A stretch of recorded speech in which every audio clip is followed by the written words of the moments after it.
제가 읽어드릴게요. 5장 1절부터 22절입니다. 쭉 꽤 길지만 그래도 다 읽어드리도록 하겠습니다. 그 후에 모세와 아론이 바로에게 가서 이르되 이스라엘의 하나님 여호와께서 이렇게 말씀하시기를 내 백성을 보내라.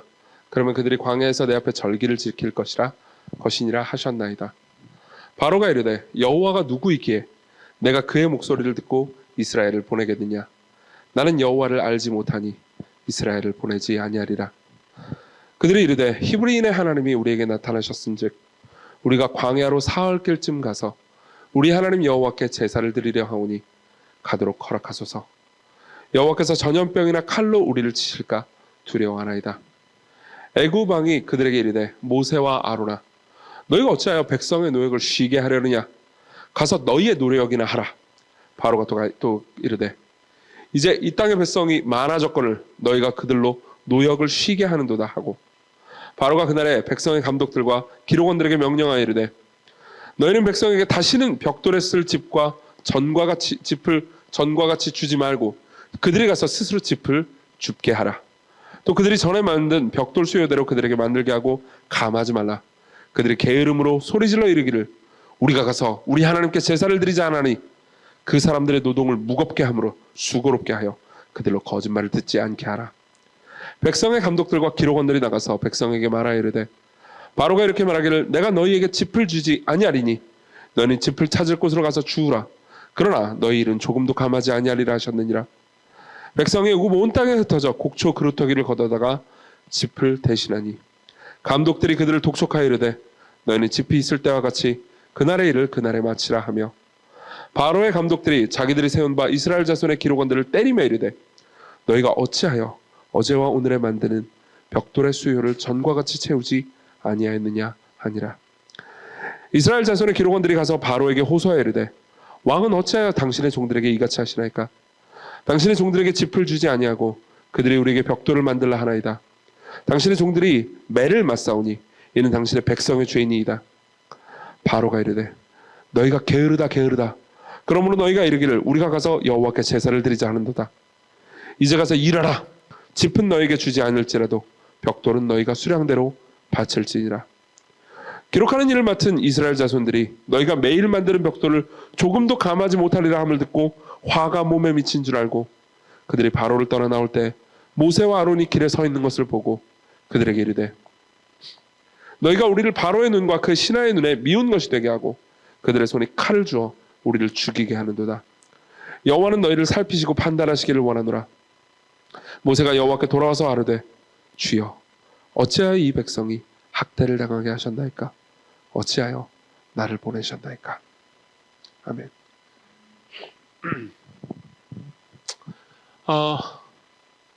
삶에서 우리는 이제 분명히 선한 일을 했는데도 불구하고 그러니까 순탄치 않을 때가 많습니다. 시련이 닥칠 때가 있는 거죠. 새로운 봉사를 시작했는데 어려움이 생기거나 요즘 제가 그런 생각 많이 합니다.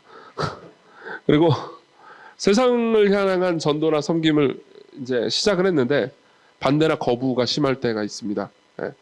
사실은 어떤 일이든 혼자 할 수 없죠. 그리고 혼자 할 수 없어서 이제 같이 무언가를 하는데 무언가를 같이 할 때는 그러니까 다른 사람들과 함께 무언가를 하기 때문에 반대나 거부가 심할 수 있습니다.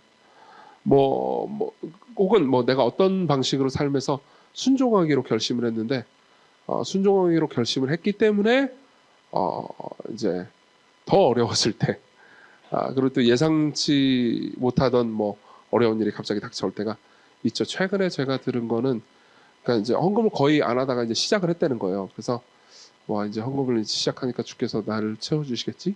라는 생각을 했는데 하나님께서 자기를 배신하셨다고 얘기를 하는 거를 제가 들은 적이 있습니다. 네, 그럴 때가 있죠. 우리는 주일마다 사도신경을 고백합니다. 사도신경을 고백할 때 우리는 이렇게 말하죠. 전능하사 천지를 만드신 하나님 아버지를 내가 믿사오며. 근데 주일날은 이렇게 고백을 하지만 월요일이 되면 하나님은 전능하지도 않은 것 같고 아버지도 아닌 것 같다는 생각이 들 때가 있습니다.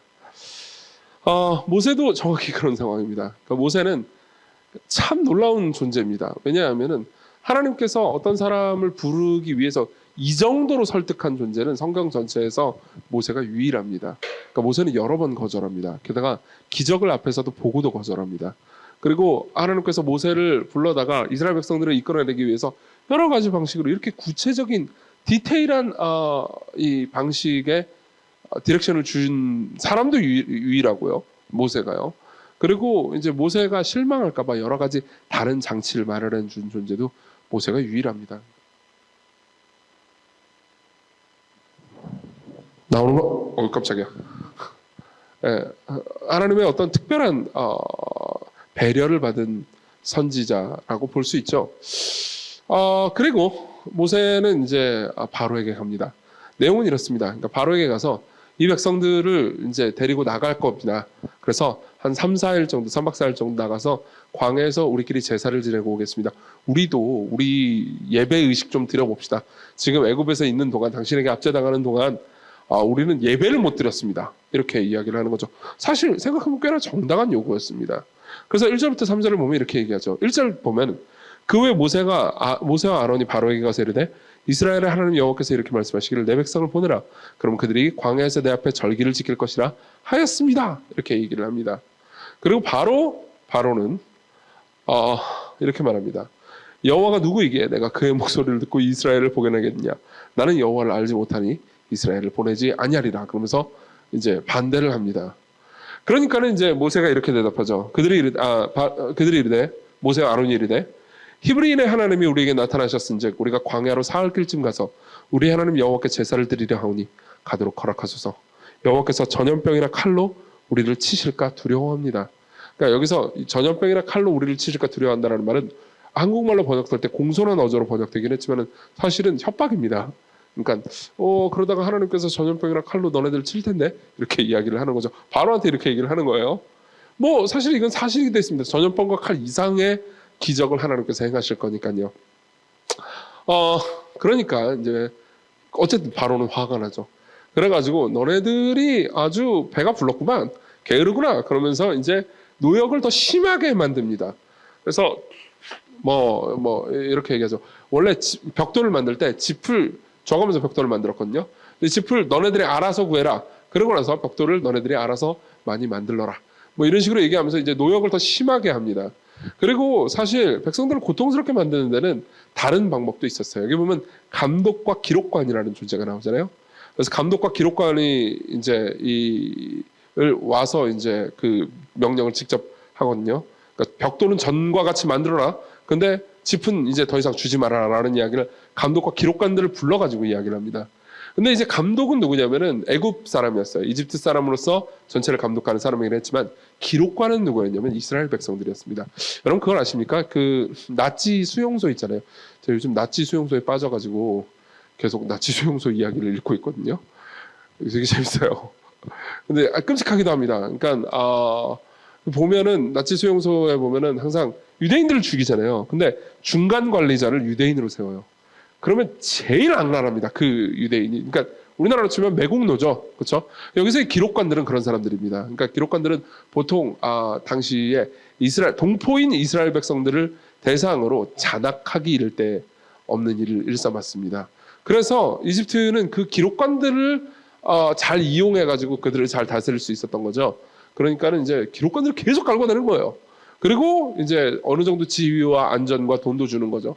그러면 이 기록관들은 자기 동포들을 향해서 아주 가혹하게 대합니다. 그렇죠?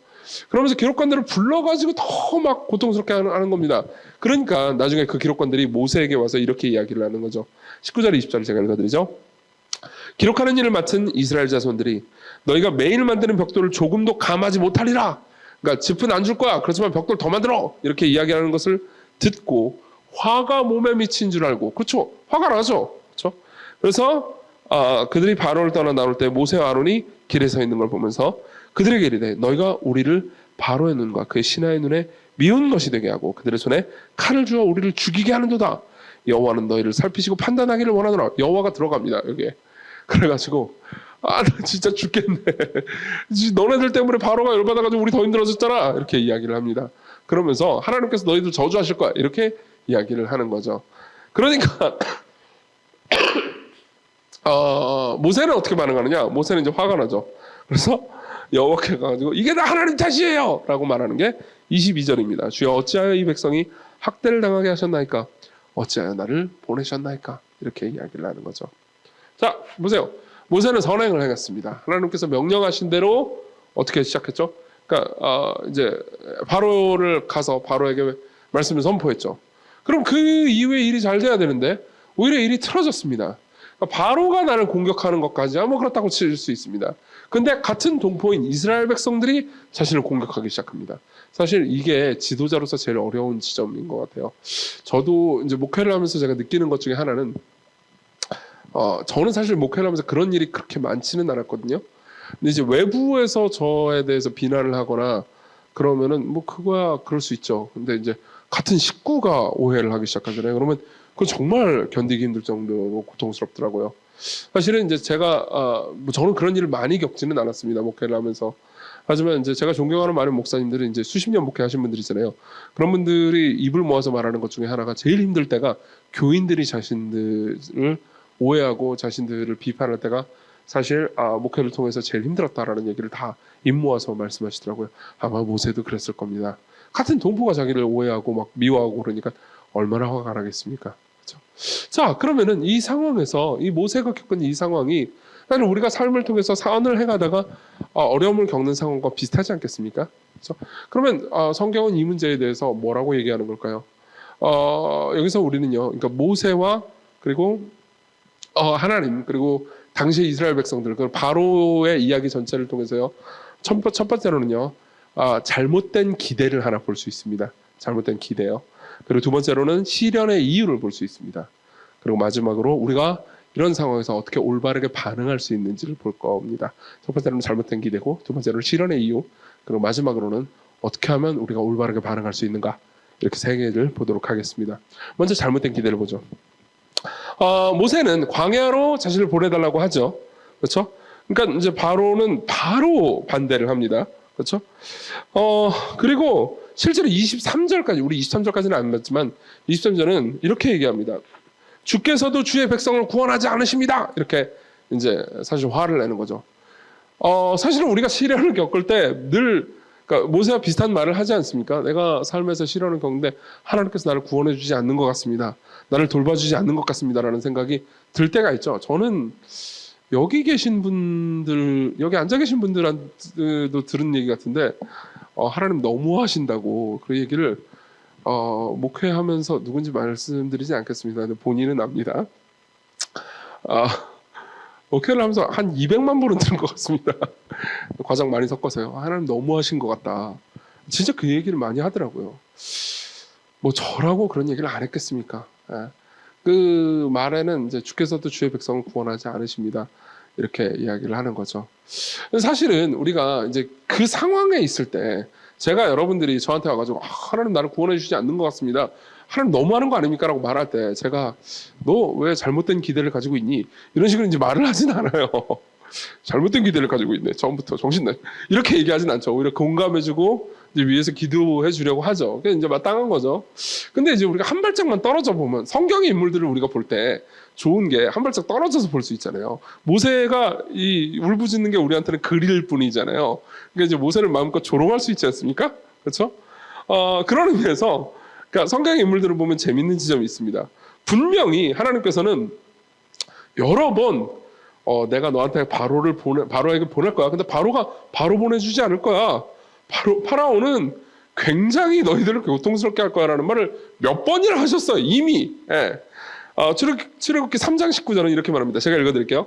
내가 강한 손으로 이집트를 치기 전까지는 이집트 왕 파로가 너희를 가도록 허락하지 아니하다가 내가 내 손을 들어서 이집트 중에 여러 가지 기적으로 그 나라를 친 후에야 그가 너희를 보내리라. 그러니까 그 말은 뭐예요? 그러니까 조금만 깊이 생각할 필요 없어요. 잠깐만 생각해봐도 엄청난 반대에 네가 부딪힐 거라는 말이잖아요. 그렇죠? 게다가 하나님께서는 또 까먹을세라 4장 21절에 이게 한 자리에서 다 있었던 이야기예요. 또 까먹을세라 이렇게 말씀하십니다. 여호와께서 모세에게 이르시되 네가 이집트로 돌아가거든 내가 네 손에 준 이적을 바로 앞에서 다 행하라. 그러나 그의 마음이 완악하게 된즉 그가 백성을 보내주지 아니하리니. 그러니까 백성 안 보내줄 거라고 이야기 이미 다 했어요. 그렇죠? 그러면 사실 우리가 예상할 수 있는 고통인 거잖아요. 그렇죠? 근데 보세요. 모세는 예상할 수 있는데 고통인데도 불구하고 실제로 그 고통이 다가오니까는 하나님께서 나를 구원하지 아니하십니다. 이렇게 얘기를 합니다. 그렇죠? 게다가 또 이 백성들 있잖아요. 이 아까 제가 말했던 기록관들 있잖아요. 기록관들과 또 장로들도 있습니다. 그러니까 바로가 장로들을 만났죠. 그리고 장로들한테도 사실 이 얘기를 다 했어요. 출애굽기 4장 30절에 보면 아론이 여호와께서 모세에게 이르신 모든 말씀을 전하고 그 백성 앞에서 이적을 행했다고 말합니다. 그러니까 당시 이스라엘 백성들 중에 꽤나 알만한 사람들은 이 이야기를 다 알고 있었던 거예요. 분명히 하나님께서 너희들을 부르신다. 그래서 너희들을 광야로 이끄실 뿐만 아니라 가나안 땅으로 이끄실 거다. 그런데 일단은 모세가 가서 바로한테 이 이야기를 다 할 거야. 근데 바로는 당장 안 보내줄 거다. 근데 하나님께서 기적으로 여러 가지 일들을 행하실 거다. 그 후에 보내줄 거다라는 이야기를 다 들었어요. 백성들이. 예. 그러니까 당연히 기록관들도 들었겠죠. 그렇죠? 당연한 거 아닙니까? 근데도 이제 기록관들이 듣고 실제로 야, 집 더 안 준다. 벽돌 더 만들어. 그러면서 이제 막 화를 내니까는 이렇게 얘기하는 거죠. 그들의 손에 칼을 주어 우리를 죽이게 하는도다. 그러니까 네가 잘못해가지고 모세 네가 말을 말이야 함부로 해가지고 파라오의 마음을 열받게 만들어가지고 우리 다 죽게 만드는구나. 여호와는 너희를 살피시고 판단하기를 원하노라. 여호와께서 너를 정죄하실 거야. 이렇게 이야기를 하는 거죠. 되게 재밌지 않습니까? 실제로 제가 본 건데 어떤 주석에 보니까요. 이건 제 말이 아닙니다. 그 고귀하신 그 교수 주석가 분들이 하신 말씀입니다. 본헤드라고. 여러분 본헤드가 뭔지 아십니까? 이 돌머리라고 이 우리나라 말로 번역하면 이제 세대가 이런 이렇게 이제 이분들이 이런 사람들이라는 거죠. 생각하면 그렇죠. 방금 얘기한 거잖아요. 근데 이제 정작 상황에 놓이니까는 그렇게 된 거죠. 그 주석가 이름이 누군지 말씀드리지 않겠습니다. 근데 그 주석가는 다음 구절에 이런 이야기를 합니다. 이거 되게 재밌는데요. 그러나 우리도 알고 있다고. 우리는 뭘 알고 있습니까? 우리가 앞으로 어떤 고통이 있을지 미리 안다고 해서 그 고통에 처할 때 그 덜 아픈 건 아니라고요. 맞죠? 네.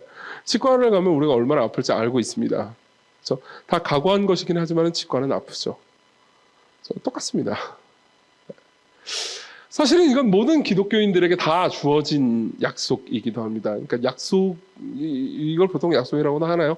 약속이기도 하죠. 성경은 이렇게 말합니다. 자녀이면 예수 그리스도를 믿어서 하나님의 자녀가 된 사람들이요. 자녀이면 또한 상속자, 곧 하나님의 상속자요. 그리스도와 함께한 상속자니 우리가 그와 함께 영광을 받기 위하여 고난도 함께 받아야 할 것이니라. 네. 그러니까 하나님의 자녀면요. 영광을 함께 받을 건데요. 이게 약속이죠. 놀라운 약속입니다. 하나님께서는 영광과 더불어서 고난도 함께 주실 거라는 거죠. 이게 성경의 가르침입니다. 그리고 또 디모데 후서 3장 12절은 이렇게 말합니다. 무릇 그리스도 예수 안에서 경건하게 살고자 하는 자는 박해를 받으리라. 여러분들이 선한 일을 행하잖아요. 그럼 반드시 박해를 받게 됩니다. 네. 선한 일을 행하지 않잖아요. 그럼 여러분들의 우상 숭배 때문에 여러분들의 삶이 행복하지 않고 만족스럽지 않고 고통스러울 겁니다. 그러면 이제 여러분들은 이런 생각이 들겠죠. 야, 내가 준 뜻대로 살든 살지 않든 내 인생은 고통이구나. 이 문제에 있어서 우리가 그러니까 하나님을 자주 원망하는 가장 큰 이유는 선택적 경청 때문입니다. 무슨 말이냐면 그러니까 하나님께서 하시는 말씀, 우린 다 그런 경향이 있어요. 하나님께서 하시는 여러 말씀들 중에서 결국 그분을 따를 때 우리는 대가를 지불해야 하며 그리고 그분을 따르는 제자의 길은 그렇게 간단치 않고 우리 자신을 부인해야 하는 길이라는 것을 그러니까 듣긴 듣죠. 그리고 성경을 통해서 확인도 합니다. 그렇지만 우리는 그것을 계속해서 상기하거나 마주하기 힘들어하는 거죠. 네.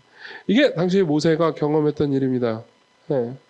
그리고 성경은 우리가 마냥 평안할 거라고 절대 말하지 않습니다. 사실 이거는 이유가 뜻밖의 간단합니다. 하나님께서 자기 백성들을 부르시고 그들에게 일들을 주어 맡기시잖아요.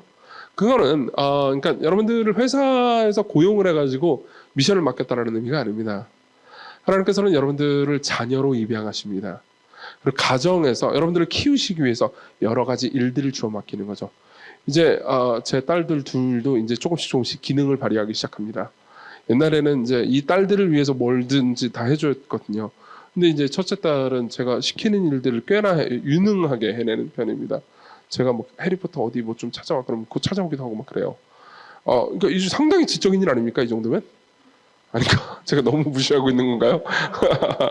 네, 둘째 딸은 이제 뭐 물도 좀 떠오고 뭐 이 심부름 웬만한 건 다 해내는 아주 유능한 분이 되셨습니다. 그럼 그 가운데서 이제 이 친구들이 성장하기 위해서는 본인이 싫어하는 일들을 제가 시킬 수밖에 없는 순간들이 옵니다. 그리고 제가 자녀들을 사랑하기 때문에 그들이 원하는 것을 하지 못하게 하거나 그들이 원하는 것을 원하지 않는 것을 하게 해야 되는 순간들이 오죠. 다 자녀를 키우면 그런 순간들이 올 수밖에 없다는 걸 알 겁니다. 마찬가지로 하나님께서 우리를 키우실 때는 어쩔 수 없습니다. 우리의 삶에서 우리가 원치 않는 고통을 직면하도록 하시면서 우리를 키우시는 거죠. 네. 그리고 이 문제에 있어서 우리가 계속해서 잘못된 기대를 가지고 있잖아요. 그러니까 신앙생활이 마냥 순탄할 거라고 생각을 하잖아요. 그러면은 우리는 우리 자신과 신앙생활에 대해서 실망하게 되고요. 하나님과의 관계가 틀어지게 됩니다. 이 문제를 잘 해결하지 못하면요. 그리고 또 하나는 공동체가 깨지게 됩니다. 기록원들이 한 말을 생각해 보십시오. 이게 재밌는 게 보고요. 지금 누가 잘못을 한 거냐면 바로가 이스라엘 백성들한테 잘못을 하고 있는 거예요. 그렇죠? 바로가 이스라엘 백성들을 계속해서 학대하면서 고통스럽게 했는데 하나님께서 그걸 해방시켜 주려고 하니까는 바로가 더 학대를 하고 있습니다. 그러면 생각해 보십시오. 기록원들은 누구를 원망해야 합니까? 바로를 원망해야죠. 그렇죠? 우리는 정당한 요구를 하고 있는데 아니 바로가 우리를 계속해서 학대하네. 저 바로 나쁜 놈. 우리 힘을 합칩시다. 이렇게 되기 십상이잖아요. 그렇죠? 이렇게 돼야 마땅한 거잖아요. 근데 모세와 아론을 원망합니다. 그렇죠? 삶에서 우리도 그럴 때가 많습니다. 그러니까 특별히 교회를 통해서 교회와 더불어서 무언가 사실 교회로 존재하는 것만 해도 우리가 서로 동역하면서 하나를 이루어가는 과정입니다. 그렇지 않겠습니까? 우리가 무슨 큰 일을 하지 않아도요. 그냥 교회로 존재하는 것도 저한테는 굉장히 그러니까 큰 동역의 일 중에 하나죠. 어제 제가 이제 경주에 갔다 왔습니다. 경주에 간 이유가 이제 목회자들을 대상으로 무슨 뭐 세미나 같은 걸 하려고 했는데 이제 거기 갔다 오면서 이런 생각을 했어요. 이런 세미나는 다음부터는 가면 안 되겠구나 이런 생각을 잠깐 했었어요. 혹시 이거 녹화 안 되고 있지? 되고 있어요. 이런 갈 겁니다. 근데 왜 그런 생각을 했냐면 첫 번째로는 더 이상 할 말이 없어요. 저 맨날 어딜 가든 그리스도 중심적으로 설교해야 됩니다. 이런 말만 하거든요. 근데 너무 많이 하고 다녔어요. 그래서 어딜 가든 뻔한 얘기를 하니까 진짜 할 게 없어요. 그래가지고 가면 안 되겠다는 생각을 했어요. 그게 제일 큰 이유고요. 그리고 또 하나는 이제 피곤해요.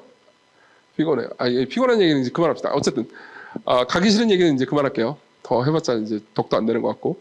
근데 제가 어제는 가서 되게 좋은 게 하나 있었어요. 이건 참 감사한 게 많더라고요. 그러니까 이제 어제 뭐 그리스도 중심적으로 설교합시다. 뭐 이런 얘기를 1시간 내내 떠들고 왔어요. 그냥 한 문장만 하면 될 걸 1시간을 떠들고 왔습니다. 그래서 끝나고 나서 이제 목회자들이 모여가지고 질문 같은 것도 되게 많이 하잖아요. 그럼 뭐 나는 설교를 못해요. 뭐 어떻게 설교를 해야 됩니까? 당신은 잘합니까? 그럼 저도 못한다고밖에 말할 수 없잖아요. 그래서 이런저런 얘기를 하다가 그래서 성도들이 어떻게 반응합니까? 성도들이 처음부터 그리스도 중심적인 설교를 듣고 좋게, 그러니까 은혜롭게 반응해 줬냐 이런 것들을 물어보게 되잖아요. 그렇죠? 그러면 이제 제가 했던 게 저는 처음부터는 설교를 잘 못했습니다. 지금도 못하지만 그땐 더 못했어요. 이런 얘기를 안 할 수가 없잖아요. 그런데 했습니다. 근데 주마등처럼 몇몇 얼굴들이 떠오르더라고요. 그러니까 그런 거 있잖아요.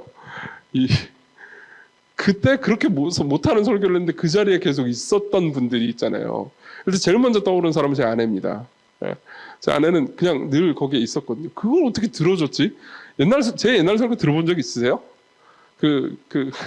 마이크도 없던 시절에 녹음기도 아니야. 뭐지? 하여튼 핸드폰으로 샤우팅하던 시절 있잖아요. 네, 맞아. 정규가 아니고 절규이던 시절. 근데 내용도 없어요. 그걸 다시 듣잖아요. 저는 진짜 온몸뿐만 아니라 내장까지 오그라들어 버릴 것 같아요.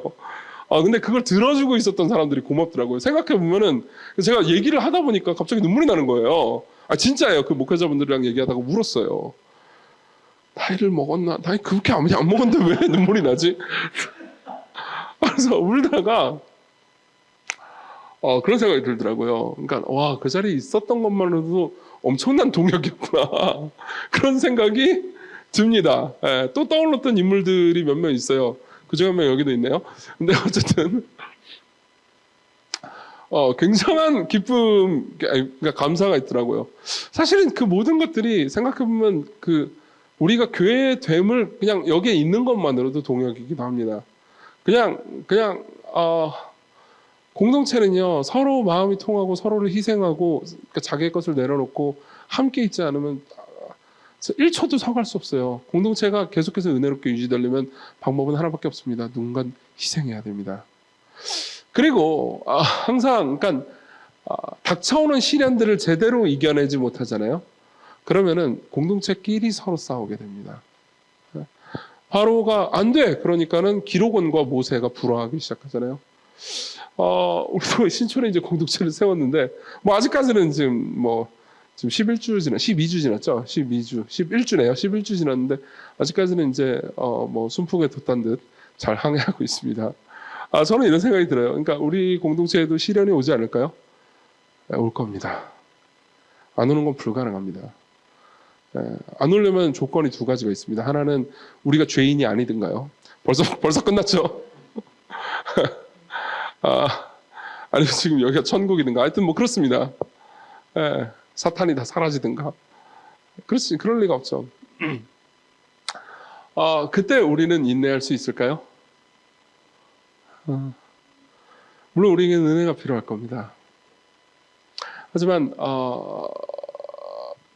우리가 이 문제에 있어서, 그러니까 결국은 우리가 겪어야 할 일이고, 그리고 그 모든 일들을 잘 겪어 나갈 때 하나님께서 은혜를 베푸실 것이라는 것을 신뢰한다면, 그분의 능력을 베푸실 거라는 걸 신뢰한다면 우리는 이겨나갈 수 있을 겁니다. 그래서 두 번째로 넘어가는 거죠. 시련의 이유입니다. 왜 시련은 있습니까? 그 이유를 알기는 그렇게 어렵지 않습니다. 이 본문 전체를, 그러니까 출애굽기 전체의 맥락에서 보면요, 굉장히 쉽게 알 수 있습니다. 왜 바로는 시련을 주는 걸까요? 왜 바로는 완악하게 거절하는 걸까요? 이유는 간단합니다. 그래야 하나님의 능력이 드러납니다. 항상 이거는요, 개인의 역사에서도 그렇고요, 그리고 교회의 역사에서도 그렇고 성경의 가르침들도 똑같습니다. 삶에서 시련과 어려움이 있을 때는요, 결국은 그 시련과 어려움을 보완해내는, 채워내는, 능력의 부족을 채워내는 하나님의 능력이 등장하기 위해서 시련이 있는 겁니다. 저의 모든 육체적 연약함은 그런 게 있을 수 있죠.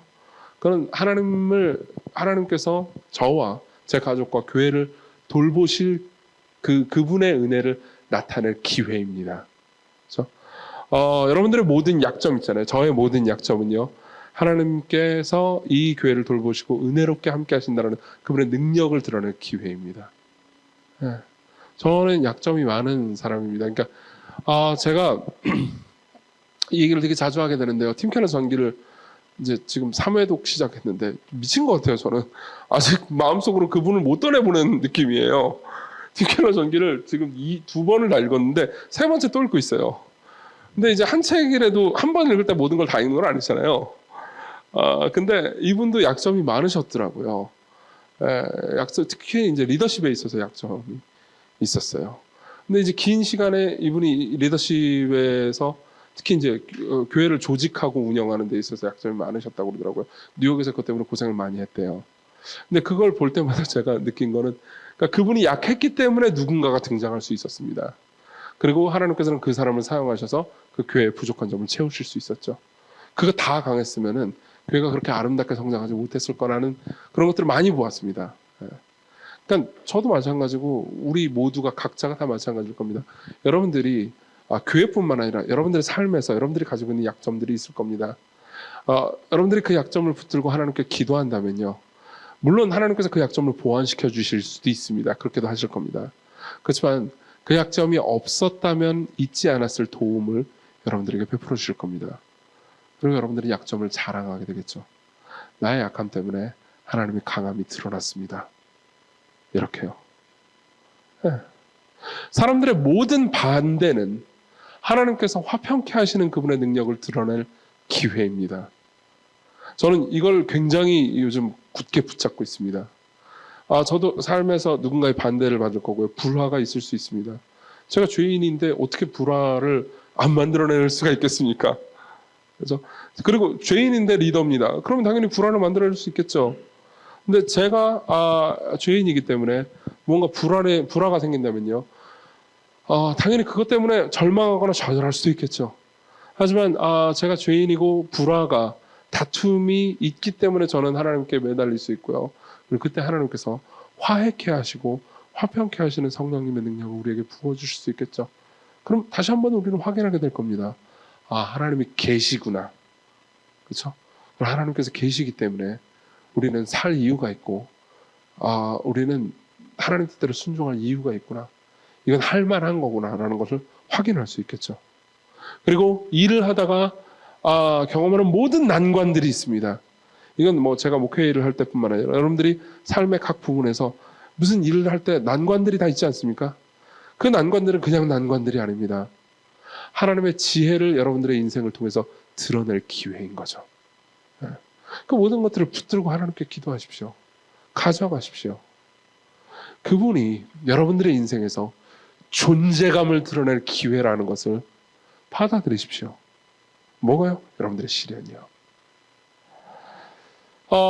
고통은요, 결국 이런 구도를 가지고 있습니다. 제가 요즘 이제 최근에 얇은 책 하나를 읽었습니다. 데이비드 포울리슨이라는 분이 쓴 이제 고통에 관한 책입니다. 고통 속에서 하나님의 은혜를 만나다, 고통의 길에서 하나님의 은혜를 만나다라는 책인데요. 거기에 보면 이제 고통에 대해서 쭉 이제 굉장히 상세하게 이해하기 쉽게 정리해 놓은 말들이, 좋은 말들이 많았습니다. 그 중에서 이제 어떤 대목이 있었는데 그 대목이 너무 길어가지고 제가 요약을 해봤어요. 그러니까 고통에 대해서 우리는 세 가지 진실을 믿을 수 있습니다. 이 세 가지 진실은 여러분들이 기억하시면 참 좋을 것 같습니다. 고통에 대해서 이건 꼭 기억해 놓으십시오. 세 가지 진실입니다. 첫 번째, 고통은 반드시 주어집니다. 하지만 고통은 순간적이거나 또는 한 계절 지속되고 나서 우리는 언젠간 회복됩니다. 이걸 믿으세요. 고통은 영원하지 않습니다. 고통은 있지만 지속되다가 다시 회복될 겁니다. 거의 대다수의 고통은요, 다시 회복됩니다. 이게 첫 번째 명제예요. 두 번째 명제는요, 두 번째 명제는 겁니다. 고통은 우리에게 교훈도 남깁니다. 그리고 하나님께서는 고통 중에서든 기쁨 중에서든 늘 우리와 함께 하시죠. 고통은 반드시 교훈을 남깁니다. 고통을 통해서 우리는 성장하고 발전할 수 있다는 거죠. 이게 두 번째예요. 그리고 세 번째로는 이겁니다. 하지만 고통은 상처도 남깁니다. 교훈만 남기는 게 아니에요. 상처도 남깁니다. 고통이 없었으면 없었을 상처가 고통이 있었기 때문에 여러분들을 괴롭게 하거나 여러분들의 발목을 잡는 무언가가 있을 겁니다. 고통은 끝나지만 완전히 끝나지는 않는다는 거죠. 하지만 이 고통은요, 궁극적으로 그리스도께서 재림하실 때, 즉 우리가 부활할 때 완전히 치유될 겁니다. 흔적도 없이요. 세 개의 명제를 다시 한번 말씀드리겠습니다. 첫 번째로는요, 고통은 반드시 주어지는데 그래도 언젠가는 우리는 회복된다는 겁니다.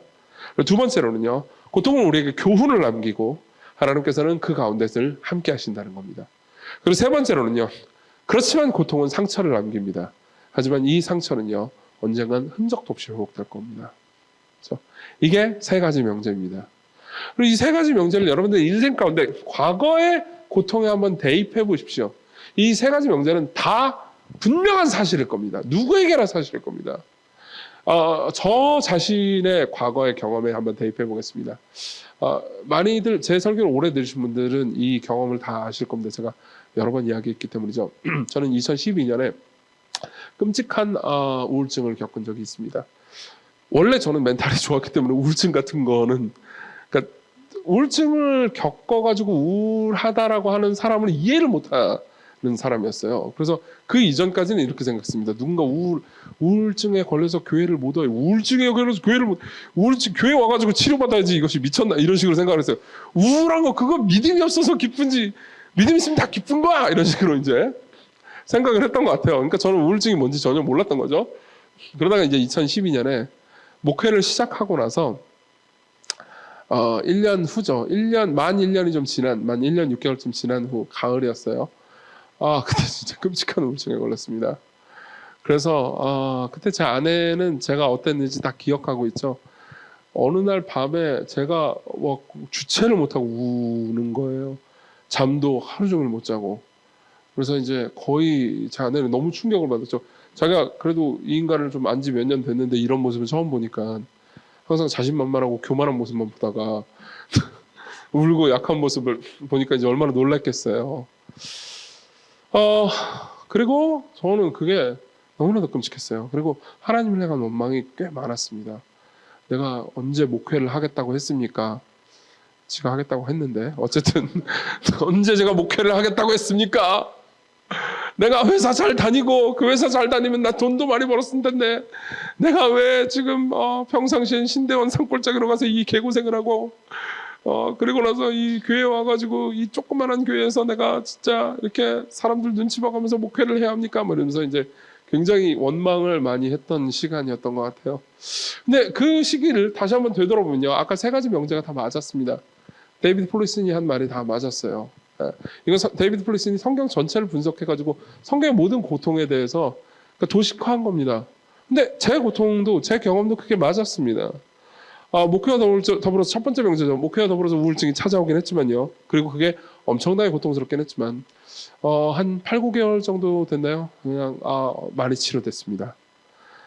굉장히 저는 많이 회복됐죠. 2013년 말에는 꽤나 회복이 됐습니다. 그리고 14년이 되면서 이제 전 다시 좀 유쾌함을 찾을 수 있었어요. 그리고 두 번째로는요, 우울증은 저한테 여러 가지 교훈을 남겼습니다. 목회할 때 무엇을 하지 말아야 되는지를 알게 됐어요. 그러니까 제가 목회할 때 가지고 있었던 나쁜 몇몇 습관들, 그러니까 하나님을 전적으로 신뢰하지 않기 때문에 가지고 있던 몇몇 습관들이 제 우울증을 만들어내는 데 기여했다는 것을 알게 됐습니다. 그건 좀 나중에 알게 되긴 했지만 어쨌든 그리고 뭘 피해야 되는지도 알게 됐죠. 그리고 무엇보다도 그러니까 우울증에 시달리는 사람들을 더 이해하게 됐죠. 그 이전에는 네가 믿음이 없어서 그런 거야 뭐 이런 식으로 생각했다가 그러니까 제가 경험해 보니까 그게 얼마나 끔찍한 건지 알잖아요. 그러니까 저로 하여금 더 사랑이 있는 사람으로 저를 바꿔줬죠. 저한테 교훈을 주었습니다. 그리고 세 번째로는요. 그럼에도 불구하고 저는 이후에 완벽하게 회복됐다라는 느낌이 들지는 않습니다. 그러니까 오해하지 마십시오. 저는 여전히 우울증에 시달리고 있다 이런 의미가 아니에요. 그러니까 2012년에 그 상처는 저한테 그러니까 자국은 남아 있다는 거죠. 저는 종종 그러니까 이쯤 되면은 내가 뭘 해야 되겠는데라는 느낌이 올 만큼 그러니까 우울증에 맞서야 되는 상황들을 경험을 합니다. 여러분 제가 옛날에 통풍을 앓았다는 거 아시죠? 네. 통풍 진짜 알았어. 그때 굉장히 고생했던 거 기억나시는 분들 계실 거예요. 지금 통풍 발작을 안 한 지 한 4년 됐거든요. 그러니까 한 4년 동안은 통풍이 3년 반? 그 정도로 통풍이 없었던 거죠. 왜 그러냐면 관리를 잘 하기 때문이에요, 지금은. 이제 딱 올 것 같다, 이 감이 옵니다. 그러면 이제 적당히 이렇게, 좀 운동도 좀 하고, 이렇게 약도 좀 어서 구해가지고 먹고, 그러면서 이제 관리를 해가는 거죠. 그러면서 제 몸을 알아가는 거잖아요. 그렇죠? 마찬가지로, 우울증이 언제 어떤 방식으로 어떻게 하면 내게 들이닥칠 수 있다는 것을 알기 때문에 이제 적절히 대응할 수 있는 법을 배웠습니다. 하지만 그 이전과 같이 되지는 않았어요. 그러니까 제가 우울증을 겪기 이전의 모습으로 그 모습이 꼭 좋지는 않아요. 그리고 그 모습은 훨씬 더 미성숙한 모습이긴 했습니다. 근데 이제 마냥 즐거운 사람이 되지는 않았습니다. 살짝은 우울한 사람이 됐죠. 너무 슬퍼하지 마세요. 그게 더 나은 모습이 된 거니까. 핵심은 이겁니다. 여러분들의 상처도 마찬가지일 거라는 거죠. 여러분들이 과거에 경험한 어려움들이 있을 겁니다. 그게 여러분들에게 지금 어떻게 남았습니까? 그게 끝간데 없이 계속 지속됐습니까? 그렇지 않았을 겁니다. 그게 아무 교훈도 안 남겼나요? 그렇지도 않았을 겁니다. 그게 완벽하게 치료됐나요? 그렇지도 않았을 겁니다. 그럼 완벽하게 치료될까요? 네, 그럴 겁니다. 여러분들의 인생에서 여러분들은 여러 가지 일들을 겪으면서 시련의 상처를 겪습니다. 그리고 그 상처는 아물 겁니다. 그렇지만 상흔은 완전히 지워지지는 않을 겁니다. 작년에 제가 욥기 할 때도 똑같은 얘기를 한 적이 있죠. 욥이 모든 게 회복됐지만 첫 자녀들, 10자녀들을 잃은 고통은 완전히 회복되지는 않았을 겁니다. 욥이 그 모든 상처를 완전히 회복한 거는요, 욥이 죽고 나서, 그리고 마침내 부활한 이유겠죠. 여러분들도 그럴 겁니다. 마지막으로 넘어가죠. 그러면 우리는 이런 시련의 여러 목적들 가운데서 어떤 올바른 반응을 해야 됩니까? 이건 짧게 얘기할 수 있을 것 같습니다. 우리 22절을 봅시다.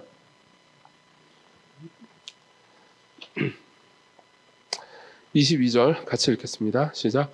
모세가 여호와께 돌아와서 아뢰되 주여 어찌하여 이 백성이 학대를 당하게 하셨나이까? 어찌하여 나를 보내셨나이까? 네. 이런 얘기를 좀 해드리죠. 모세는 분명히 이 말로 원망을 했습니다.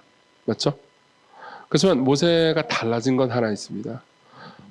내용은 원망일지언정, 그리고 그러니까 멍청한 거 아니야? 라고 생각할 만큼 그냥 얼마 전에 하나님께서 하신 말씀을 깡그리 까먹었을지언정, 그래도 모세는 하나님 앞에 가서 이야기를 합니다. 그러니까 하나님을 대면할 줄 알게 됐다는 거죠. 그 이전에 모세는 그렇지 않았습니다. 40살 때의 모세를 생각해 보십시오. 모세가 그때 사람을 죽이고요, 이스라엘 백성들을 해방시키기 위해서 나름 무언가를 했잖아요. 그리고 일이 망가졌을 때 그는 하나님께 기도하지 않았습니다. 그는 하나님과 사실 관계가 없는 사람이었죠. 여호와 하나님의 이름을 본 적은 있을지언정 여호와 하나님을 만난 적은 없었습니다.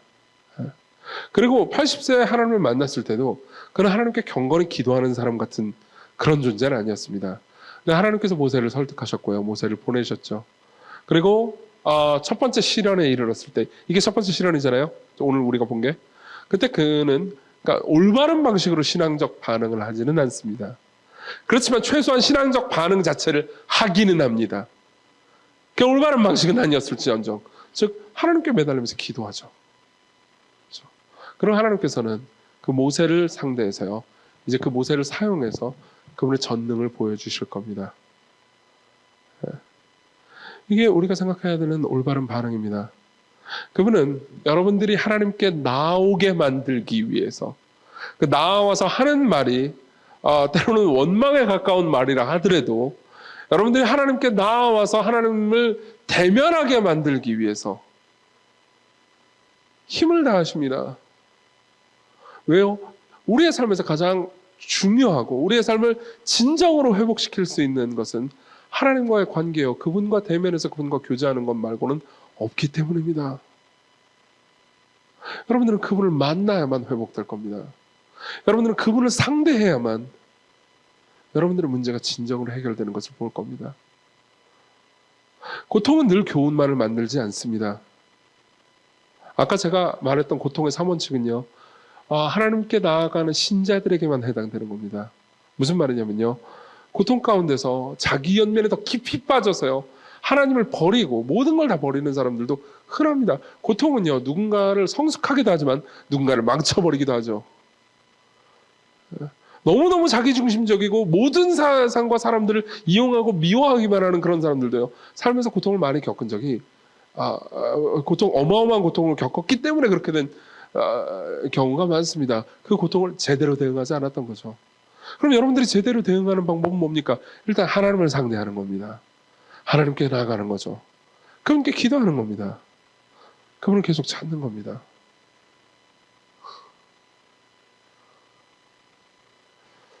이게 그분이 바라시는 것입니다. 여러분들의 고통은 낭비되지 않을 겁니다. 여러분들의 고통은요, 자기 연민을 가질 만한 것도 아닙니다. 여러분 생각해 보십시오. 여러분들이 지금 이 모세가 너무너무 고통스러워하고 하나님 우리를 안 구해주잖아요 라고 말하는 이 내용을 보면서 연민을 느끼는 분이 계십니까? 모세 불쌍하다 이런 분이 계십니까? 아마 거의 그렇지 않을 겁니다. 저는 이 본문을 보면서 주석가들과 설교자들이 이 본문을 해석하면서 걸 보면서 모세를 조롱하거나 비웃는 사람들은 많이 봤지만 연민하는 사람은 하나도 보지 못했습니다. 왜 그럴까요? 그 주석가들과 설교자들이 전부 다 사이코패스라서 그런 걸까요? 아닙니다. 그 이후의 이야기를 우리가 알고 있기 때문입니다. 그렇죠? 바로 다음 장으로 넘어가면 모세가 이렇게 원망하긴 하지만 하나님께서는 그 능력을 드러내셔서 오히려 불쌍한 쪽은 바로에 가깝다는 것을 알게 됩니다. 여러분 보세요. 슈퍼히어로 무비 보면은 가끔 슈퍼히어로보다 적들이 더 불쌍할 때가 있지 않습니까? 저 옛날에 그 좀비 쏴 죽이는 게임 이름 뭐죠? 바이오 하자드. 죄송합니다. 야, 아무도 모르시는군요. 나만 제일 불경하는 사람인 거예요? 그 주인공이 빌런이에요, 제가 보기에는. 너무나 많은 좀비들을 죽이거든요.